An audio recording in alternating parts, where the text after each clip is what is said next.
Hi நண்பா, இங்கே பாருங்கள் எங்கள் மாமா வண்டியை க்ளீனாக எஃப்சி பண்ணி 6 மாதம் ஆகுது. 6 மாதம் ஆனாலும் அப்படியே பெயிண்டெல்லாம் சும்மா பலன்னு வச்சுருக்காரு. வண்டியை புதுசாக தொடச்சி எப்போ பார்த்தாலும் வண்டியை தொடச்சிக்கிட்டே இருப்பார் தலைவர். நான் ஒரு சிங்கிள் எடுத்துன்னு வந்துட்டேன்ல, அடுத்து நான் போய் விட்டேன் எனக்கு செம திருத்திட்டு ஒரு சிங்கிள் எடுத்துன்னு போய் வண்டி பூரா சேத்துலலாம் விட்டு எட்டுன்னு வந்து வண்டி நாஸ்தி பண்ணி வச்சுக்கடா மச்சான் செம்ம திருத்திட்டு போகிறாரு. இன்னும்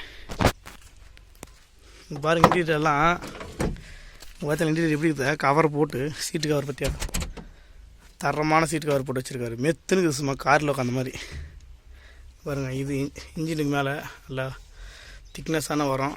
பாருங்கள் டேஷ்போர்ட்லாம் பளிச்சுன்னு இருக்கும். மேலே இன்டீரியர் பாருங்களேன் அப்படியே ஃபுல்லாக பளிச்சுன்னு இருக்கும். இதுதான் ஸ்பீக்கர் பாக்ஸு புதுசாக அடிச்சுது. செட்டை எடுத்து வச்சுருக்குறோம். அது ஐசி ஒன்று போடணுன்றதுக்காக எடுத்து வச்சிட்டோம் நேற்று. இப்படி சீக்கிரம் மாட்டுருவோம். வண்டியை சும்மா பலன்னு தொடச்சி வச்சுட்டே இருப்பார் எப்போ பார்த்தாலும்.